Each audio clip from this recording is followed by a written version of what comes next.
Does this look like a goal to you? Set Creakin again. Got in. Loose puck came to the blue ice. And it was covered and cleared. If this was declared a goal, Calgary would have won the 2004 Stanley Cup instead of Tampa Bay, and Jarome Iginla would be remembered as one of the greatest players in history. However, the play was never even reviewed, and Iginla is remembered as one of the greatest players to never win a cup. The Tampa Bay Lightning have won the first Stanley Cup. Fair or not, legacies are judged on championships, even in team sports. But we're here to tell you that Iginla was, in fact, one of the all-time greats. An absolute force on the ice who got screwed over by the NHL and the Calgary Flames. Let's break it down. The Dallas Stars drafted Iginla 11th overall in 1995. He was already a two-time Memorial Cup champion with the Kamloops Blazers, but he didn't remain in Dallas long. The Calgary Flames were in a contract dispute with their captain and all-time leading goal scorer, Joe Nieuwendyk. Flipped in and Bullard tipped it right on goal. Nieuwendyk scores! He was the face of Calgary, a two-time 50-goal scorer, and helped the team capture a Stanley Cup in 1989, so he was loved in Cowtown. It became clear that contract negotiations were stagnated, so the Flames traded him to the Dallas Stars for Corey Millen and Iginla in December 1995. The Flames were expecting at least one or two players for Joe Nieuwendyk that could help the team immediately. It didn't happen, so naturally the Flames feel let down. Flames fans were pissed, which immediately placed mammoth expectations on the shoulders of Iginla, and Iginla was up for the challenge. At the World Juniors, Iginla put Team Canada on his back and carried them to a gold medal, leading the tournament in scoring and being named the most outstanding forward. Iginla drops it in front of the net. There's a shot, scores. Puck up there to Iginla, moves in, scores. I hope that I, hopefully impress some people in Calgary. It will help me continue to go on and have a good rest of the season with Kamloops. He returned to Kamloops to score at a goal-per-game pace, earning the WHL Player of the Year. After getting eliminated from the playoffs, he was immediately signed to a contract by the Flames and thrown onto their top line. The Calgary Flames have an 18-year-old player that they're putting into the lineup. His name's Jarome Iginla. His team in junior hockey just eliminated last night. Can he be the guy to give a little pop to this no-pop offense? The Flames were down 2-0 against the Blackhawks when Iginla arrived. Iginla assisted a Theo Fleury goal in Game 3 and then scored his first NHL goal in Game 4. It's been a lot of fun. It's been a dream come true to get to play in the NHL and then to get to play a game in the playoffs. It's really exciting, and just skating out there, let alone beside Fleury and Titov. Great players. I couldn't have dreamed it. Hopefully I can just go out there and try and help them out. It wasn't enough to keep the Flames from getting swept, but in the span of a year, Iginla had skyrocketed from the 11th overall pick to hockey's most promising young player. No matter what you're doing in life, make sure you're always working hard and having fun, and you'll find a way to accomplish your goals. Iginla played his rookie season in 1996, scoring 21 goals on a Flames team that would fail to make the playoffs for years to come. Although the Flames continued to be bottom dwellers in the league, Iginla had a big breakout season in 2001-02, leading the league with 52 goals and 96 points, playing alongside Craig Conroy and Dean McCammond. Well, Jarome is quite a competitor. He's a really great guy. Definitely on the ice, he's a strong, power forward that plays the game with a lot of heart.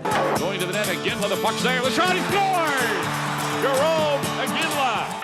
Midway through the season, Iginla was selected to play for the Canadian Olympic team, where he scored 3 goals and helped Canada win the gold medal in Salt Lake City. Iginla won both the Art Ross Trophy and the Rocket Richard Trophy, but was robbed of the Hart Trophy, awarded to the league's most valuable player. In 2003, Iginla took the reins as Calgary Flames team captain. What was your reaction when you heard your buddy Craig Conroy had recommended you to be team captain? First of all, to be the captain of the Calgary Flames is a huge, huge honor. Also meant a lot to me that my good friend Craig Conroy, the previous captain, thought that I was ready and talked to the coaching staff, and we got together and chose to do that. So that means a lot to me.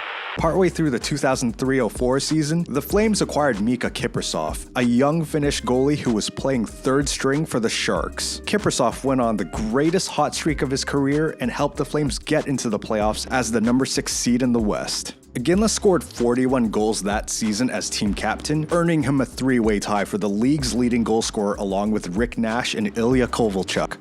In the first round of the playoffs, the Flames matched up against the Vancouver Canucks, who were missing Todd Bertuzzi due to suspension. The series went back and forth. Looking across, has a man open, it's Iginla, he scored! Jarome Iginla, 1-0 Flames! Fakes a shot, now lets it go, tipped, here's Iginla, he scored! Jerome Iginla picked up his own rebound. It is 2-1 Calgary. Iginla led Calgary with 2 goals and assisted Martin Jelena. Yeah, baby! Overtime, 3-2. Flames eating the win as Martin Jelena knocks it in on the rebound. Iginla and Kiprusoff continued to carry the load for a Calgary team past San Jose in the conference finals. Do it! Into the empty net! Before they knew it, Calgary found themselves in the finals against the Tampa Bay Lightning with a miracle Stanley Cup within sight. Iginla forcefully tried to will his team past Tampa any way he could. He was truly incredible in that series.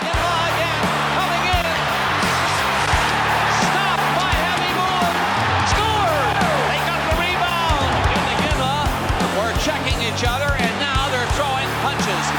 Boy, these are two big guys are going to go. Now the pass comes back to Regier. Shoots! Score! Iginla! At the lip of the crease. And Iginla might have a chance. He's coming in. Scores! Well, how about that shot? Which leads us back to where we started our video. Game 6, with the Flames and Lightning tied 2-2 late in the third, when Martin Jelena came this close to putting the Flames on top. But as mentioned, the game was not stopped, and the play was not reviewed. Game 6 ended up going to overtime and then double overtime before Marty St. Louis scored the winning goal to force Game 7. Fans were in an uproar which forced the NHL to give this explanation of how the puck never actually crossed the line. Well, remember Game 6, there was a goal at one point that looked like it had crossed the line, but it never counted. The NHL ruled that it didn't go in. That was the shot that we had. Our guys worked very hard on this computer animation to see if we could look at it from a different angle. Not scientific, and they made certain assumptions, including the height of the puck. But the computer animation that we generated with the only information we had shows the NHL absolutely made the right call. There's no way they could conclusively say it was over the line. I personally stand corrected. I said it was in, that it looked like it was in. But the NHL was adamant the entire puck has to be over the goal line. Whether it's true or not is up for debate. So let us know in the comments what you think about this. Either way, the Lightning ended up winning the Cup in Game 7, and the rest is history. The Tampa Bay Lightning have won the first Stanley Cup!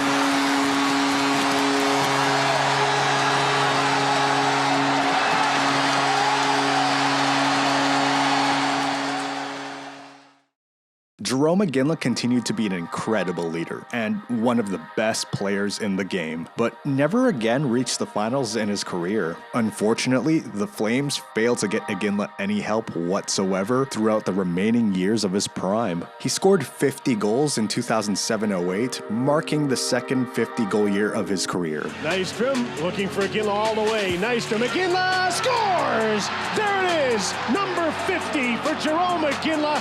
First goal of the Vancouver Olympics. Iginla led the tournament with 5 goals and assisted what is now remembered as the Golden Goal. And he's on the ice with Iginla. Iginla scoping! Sidney Crosby, the Golden Goal! And Canada has once Olympic gold!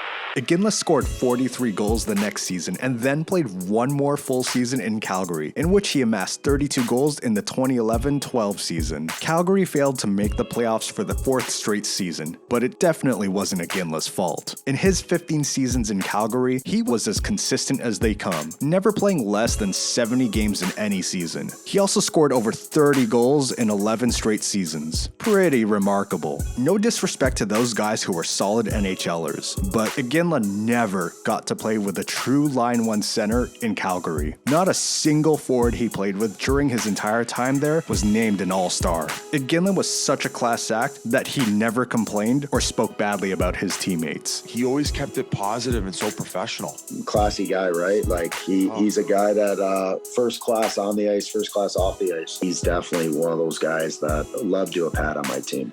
Let's take a look back at Calgary's drafting during the Iginla era. Year after year, they failed to find talent in the first round of the draft. Aside from Phaneuf in the can't-miss draft of 03 and Backlund in 07. An embarrassing 15 years of scouting and development for the Flames. By 2013, Iginla had an expiring contract and the Flames were out of contention. At age 35, he was still one of the most highly coveted players in the league. Reports came out that Boston had won the sweepstakes and were about to receive Iginla via trade, but at the last minute, Iginla told the Flames that he'd rather team up with his Olympic line mate Sidney Crosby in Pittsburgh. So the Flames traded Iginla to the Penguins for a couple of prospects and a first-round pick.